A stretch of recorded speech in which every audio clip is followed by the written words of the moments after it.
ವಾಲ್ಮೀಕಿ ಅಭಿವೃದ್ಧಿ ನಿಗಮ ಅಧೀಕ್ಷಕ ಚಂದ್ರಶೇಖರ್ ಆತ್ಮಹತ್ಯೆ ಕೇಸ್ ರಾಜಕೀಯ ತಿರುವು ಪಡೆದುಕೊಂಡಿದೆ. ಆತ್ಮಹತ್ಯೆ ಖಂಡಿಸಿ ಸಿಎಂ ಸಿದ್ದರಾಮಯ್ಯ ನಿವಾಸಕ್ಕೆ ಬಿಜೆಪಿಯ ಯುವ ಮೋರ್ಚಾ ಕಾರ್ಯಕರ್ತರು ಮುತ್ತಿಗೆ ಹಾಕಲು ಯತ್ನ ಮಾಡಿದರು. ಕೂಡಲೇ ಅಲರ್ಟ್ ಆದ ಪೊಲೀಸರು ಯುವ ಮೋರ್ಚಾ ಕಾರ್ಯಕರ್ತನ ಬಂಧಿಸಿದರು. ಸಚಿವ ನಾಗೇಂದ್ರ ರಾಜೀನಾಮೆಗೆ ಆಗ್ರಹಿಸಿ ಬಿಜೆಪಿ ಯುವ ಮೋರ್ಚಾ ಕಾರ್ಯಕರ್ತರು ಸಿಎಂ ಸಿದ್ದರಾಮಯ್ಯ ನಿವಾಸ ಕಾವೇರಿಗೆ ಮುತ್ತಿಗೆ ಹಾಕಲು ಪ್ರಯತ್ನ ಮಾಡಿದರು. ಅಶೋಕ ಹೋಟೆಲ್ ಬಳಿಯ ಪ್ರತಿಭಟನಾಕಾರರನ್ನು ತಡೆಹಿಡಿಯಲಾಯಿತು. ಸಿಎಂ ಕಾವೇರಿ ನಿವಾಸಕ್ಕೆ ಹೆಚ್ಚುವರಿ ಪೊಲೀಸರು ತುಕಡಿಯನ್ನು ನಿಯೋಜನೆ ಮಾಡಲಾಗಿದೆ. ಬಿಜೆಪಿ ಎಸ್ಟಿ ಮೋರ್ಚಾ ಮುತ್ತಿಗೆ ಯತ್ನ ಹಿನ್ನೆಲೆಯಲ್ಲಿ 3 ಕೆಎಸ್ಆರ್ಪಿಸಿ ತುಕಡಿಯನ್ನು ನಿಯೋಜನೆ ಮಾಡಲಾಗಿದೆ. ಶಿವಮೊಗ್ಗ ನಗರದ ಕೆಂಚಪ್ಪ ಲೇಔಟ್ನಲ್ಲಿರುವಂತಹ ಮೃತ ಚಂದ್ರಶೇಖರ್ ನಿವಾಸಕ್ಕೆ ಬಿಜೆಪಿ ರಾಜ್ಯಾಧ್ಯಕ್ಷ ವಿಜಯೇಂದ್ರ ಭೇಟಿ ನೀಡಿ ಕುಟುಂಬ ಸದಸ್ಯರಿಗೆ ಸಾಂತ್ವನ ಹೇಳಿದರು.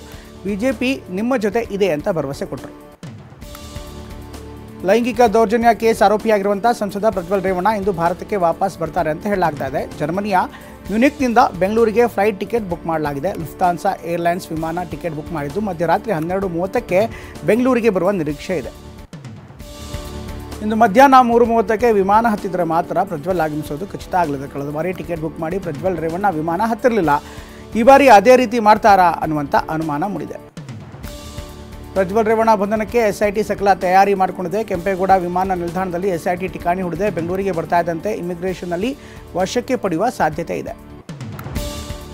ಮೇ 31ಕ್ಕೆ ಬರ್ತೀನಿ ಎಂದು ಪ್ರಜ್ವಲ್ ರೇವಣ್ಣ ವಿಡಿಯೋ ಹೇಳಿಕೆ ಬಿಡುಗಡೆ ಮಾಡಿದ್ದು ದಿಢೀರನೆ ನಿನ್ನೆ ನಿರೀಕ್ಷಣಾ ಜಾಮೀನು ಅರ್ಜಿ ಸಲ್ಲಿಸಿದ್ದು ಭಾರೀ ಕುತೂಹಲವನ್ನು ಮೂಡಿಸಿದೆ. ಈ ಪ್ರಕರಣಗಳಲ್ಲಿ ಜಾಮೀನಿಗೆ ಅರ್ಜಿ ಸಲ್ಲಿಸಲಾಗಿದೆ. ಜಾಮೀನು ನೆಪ ಇಟ್ಕೊಂಡು ಕೈ ಕೊಡ್ತಾರಾ ಪ್ರಜ್ವಲ್ ರೇವಣ್ಣ ಅನ್ನೋ ಪ್ರಶ್ನೆ ಮೂಡಿದೆ. ನಿರೀಕ್ಷಣಾ ಜಾಮೀನು ಅರ್ಜಿ ವಿಚಾರಣೆ ನಾಳೆ ನಡೆಯುತ್ತೆ. ತುರ್ತು ವಿಚಾರಣೆಗೆ ಜನಪ್ರತಿನಿಧಿಗಳ ಕೋರ್ಟ್ ನಿರಾಕರಿಸಿತ್ತು. ನಾಳೆ ಜಾಮೀನು ಸಿಗುತ್ತೋ ಇಲ್ವೋ ಅನ್ನೋದು ಕುತೂಹಲ ಮೂಡಿದೆ.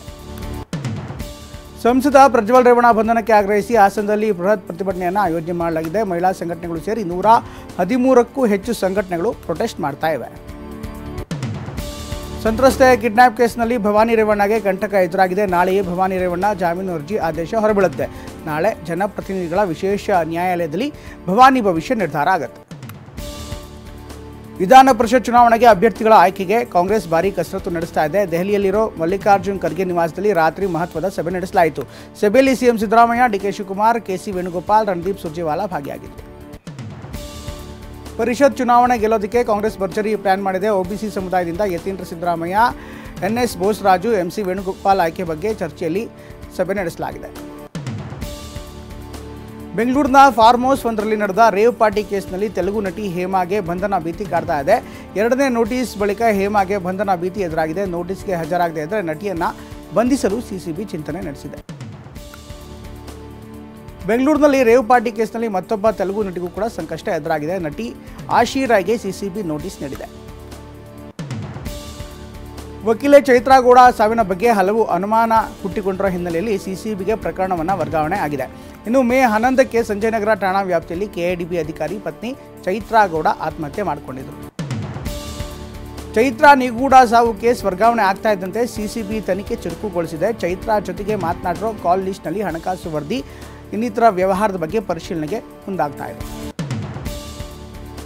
ರಾಮಮೂರ್ತಿ ನಗರದಲ್ಲಿ ಅನುಮಾನಾಸ್ಪದ ಬ್ಯಾಗ್ ಕೆಲ ಕಾಲ ಆತಂಕ ಸೃಷ್ಟಿ ಮಾಡಿತು. ಫ್ಲೈಓವರ್ ಬಳಿ ಇದ್ದ ಬ್ಯಾಗ್ ಕಂಡ ಸ್ಥಳೀಯರು ಪೊಲೀಸರಿಗೆ ಮಾಹಿತಿ ನೀಡಿದರು. ಕೂಡಲೇ ಪೊಲೀಸರು ಸ್ಥಳಕ್ಕೆ ಆಗಮಿಸಿ ಪರಿಶೀಲನೆ ಮಾಡಿದರು.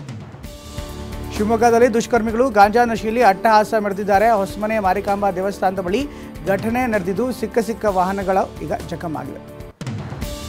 ಬೂರ್ಕಾದರಸಿ ಸೋದರತ್ತೆ ಮನೆಯಲ್ಲಿ ಕಳ್ಳತನ ಮಾಡಿದ್ದ ಚಾಲಾಕಿಯನ್ನ ಕೊಡಗು ಜಿಲ್ಲಾ ವಿರಾಜಪೇಟೆ ಪೊಲೀಸರು ಈಗ ಬಂಧಿಸಿದ್ದಾರೆ. ಸೋದರತ್ತೆ ಮನೆಯಲ್ಲಿ 1.40 ಲಕ್ಷ ರೂಪಾಯಿ ಮೌಲ್ಯದ ಚಿನ್ನಾಭರಣ ಕದಿಯಲಾಗಿತ್ತು.